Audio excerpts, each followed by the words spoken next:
Halo semuanya, Assalamualaikum warahmatullahi wabarakatuh. Saya ada pertanyaan menarik yang disurvei oleh petugas atau pendamping PKH, apakah nantinya akan mendapatkan bantuan PKH?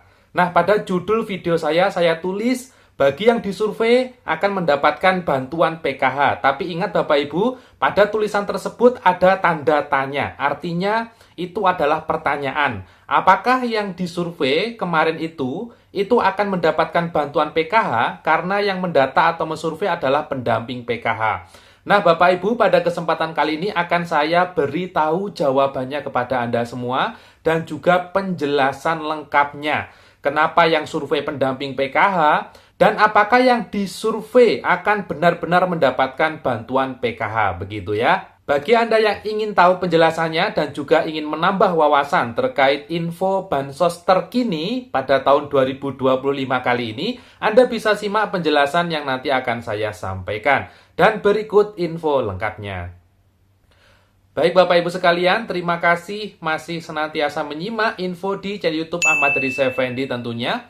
Dan Bapak Ibu, perkenalkan nama saya Haris. Di sini saya sebagai konten kreator di video YouTube yang memberikan informasi terkait info bansos atau bantuan sosial, khususnya adalah bantuan sosial yang berasal dari Kementerian Sosial seperti PKH, BPNT, PBI, Permakanan, YAPI, dan lain sebagainya Bapak Ibu ya. Berikutnya, pada kesempatan kali ini info yang saya angkat adalah terkait survei ground checking. Survei yang dilakukan oleh pendamping PKH. Kenapa kok saya angkat info ini? Di beberapa video saya Bapak Ibu, sebenarnya saya sudah menjelaskan beberapa kali terkait info survei ini. Tapi saya menyadari bahwasannya mungkin ada beberapa penonton video YouTube yang kemarin tidak menyimak video saya dan mungkin ini adalah kali pertama Anda bertemu dengan saya. Dan pada kesempatan kali ini Bapak Ibu, ada salah satu pertanyaan yang menarik dari Sobat Netizen terkait survei kali ini. Jadi pertanyaannya adalah sebagai berikut dari akun Kaulo Alit 8199 ya.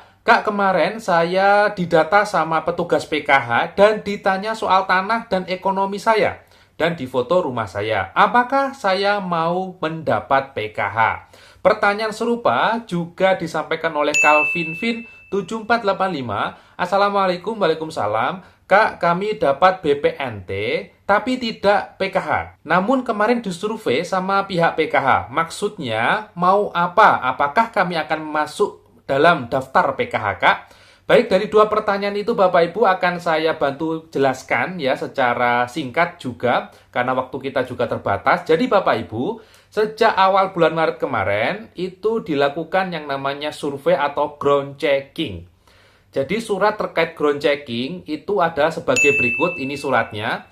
Jadi di mana surat ini menginformasikan bahwasannya menugaskan pendamping PKH untuk melakukan cross check atau validasi data.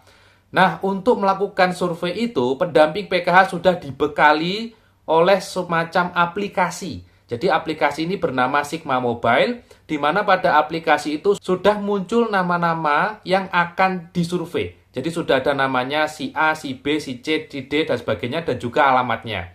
Pendamping nanti akan datang door to door ke rumah masing-masing nama yang sudah tertera pada sistem tersebut. Dan juga akan melakukan kegiatan updating kondisi sosial dan ekonomi. Berikutnya Bapak Ibu, kegiatan survei ini sudah dilakukan dari awal Maret tahun 2025 atau saat puasa kemarin. Dan juga sempat berhenti karena ada libur panjang ya, Nyepi dan juga Idul Fitri. Dan sudah dilanjutkan di hari ini, tepat hari ini hari Selasa tanggal 8 April tahun 2025 sampai nanti surveinya selesai. Berikutnya Bapak Ibu, untuk yang melakukan survei, kebetulan yang ditugaskan adalah pendamping PKH. Jadi yang nanti melakukan survei itu adalah pendamping PKH. Kenapa pendamping PKH? Karena memang pendamping PKH di tiap-tiap daerah ya, di kabupaten kota, bahkan di setiap kecamatan sudah ada pendampingnya. Sehingga untuk melakukan updating data diharapkan karena sudah ada SDM di daerah, maka kegiatan updating data bisa segera selesai. Karena target dari Kementerian Sosial, kegiatan updating data ini atau pemutakhiran data ini sebagai acuan untuk penyaluran bantuan PKH dan BPNT di tahap 2 tahun 2025 yang infonya akan dilaksanakan paling cepat bulan Mei tahun 2025 besok ya, begitu. Dan sudah terjawab yang pertama, yang ditugaskan adalah pendamping PKH. Dari pertanyaan yang tadi dari Kaulo Alit 8199 kemarin yang sudah disurvei oleh pendamping, apakah akan mendapat bantuan PKH? Jawabannya belum tentu. Ya, karena yang kemarin survei itu tugasnya hanya melakukan survei. Bukan setelah disurvei akan mendapat PKH. Bukan Bapak Ibu ya. Nanti bisa mendapatkan PKH ataupun BPNT, nanti kebijakannya dari pusat, dari Kementerian Sosial. Nanti Kementerian Sosial yang akan mengelola datanya dan juga akan memperingkat ya, meranking dari hasil updating data itu, mana yang kondisi sosial ekonominya yang paling rendah dan sebagainya.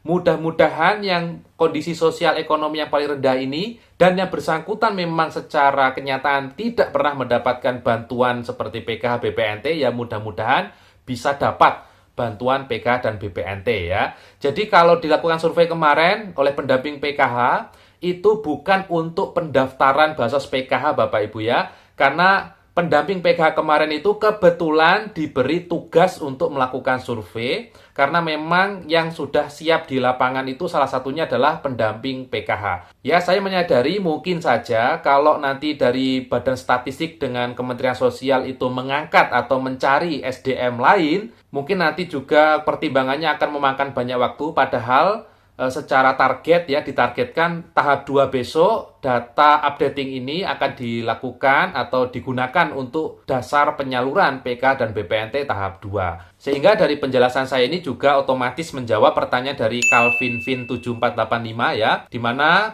Calvin ini bilangnya dia dapat bantuan BPNT tapi tidak dapat PKH. Karena kemarin dilakukan survei apakah akan mendapat PKH, jawabannya belum tentu juga. Karena survei kemarin itu bukan survei pendaftaran PKH, tapi survei kondisi sosial dan ekonomi atau updating kondisi sosial dan ekonomi ya. Untuk bisa dapat PKH atau tidak nanti dari pusat Kementerian Sosial yang akan menentukan apakah Anda layak dapat PKH atau tidak begitu ya. Anda sebenarnya juga bisa kok mendaftarkan diri Anda secara mandiri baik menggunakan aplikasi Cek Bansos ataupun ke kantor desa atau kelurahan setempat. Misal sudah dapat BPNT dan ingin dapat PKH, bisa juga melakukan usulan dengan aplikasi ataupun datang ke kantor desa setempat begitu ya. Yang terakhir Bapak Ibu dari video saya yaitu pertanyaan dari Nani Setiawati. Ini sepertinya akun Nani ini beberapa kali tanya ya. Aku nggak pernah dapat bansos ya, nggak pernah di Surya. Oh ini maksudnya di survei ya.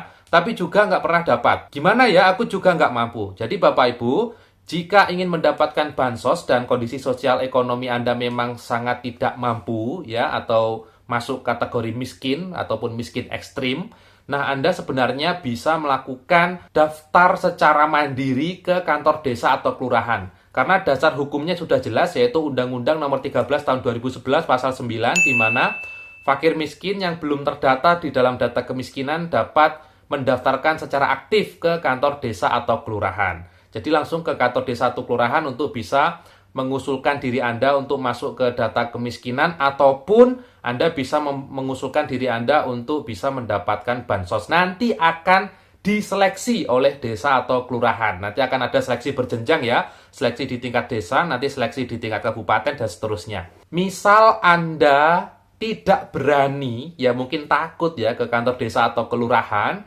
Anda bisa menggunakan aplikasi Cek Bansos. Kementerian Sosial sebagai lembaga pusat ya sudah memberikan aplikasi juga yang namanya aplikasi Cek Bansos. Bisa Anda unduh di Play Store aplikasinya.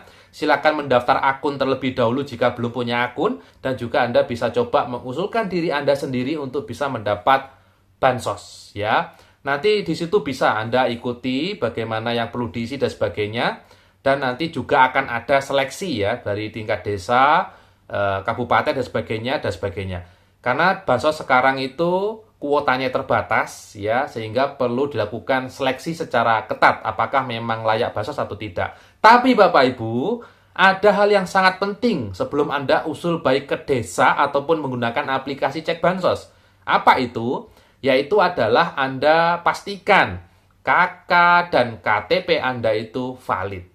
Ya, KK dan KTP-nya usahakan yang terupdate, terbaru dan juga sudah diaktifasi. Karena kebanyakan Hal yang menyebabkan kegagalan saat pengusulan bansos yaitu KK dan KTP-nya tidak valid ya, ataupun KK lama, KTP lama, atau status di kartu KK-nya atau KTP-nya tidak jelas. Nah, itu akan mengakibatkan pengusulan bansos menjadi gagal. Meskipun kondisi ekonominya sangat-sangat membutuhkan, tapi kan bansos ini ada proses seleksinya, sehingga Anda perlu perbaiki dulu data administrasi kependudukannya ya. Seperti itu. Baik, mungkin itu yang bisa saya sampaikan. Mohon maaf kalau videonya cukup panjang. Kita ketemu lagi di sesi berikutnya. Jangan lupa subscribe bagi yang belum, dan wassalamualaikum warahmatullahi wabarakatuh.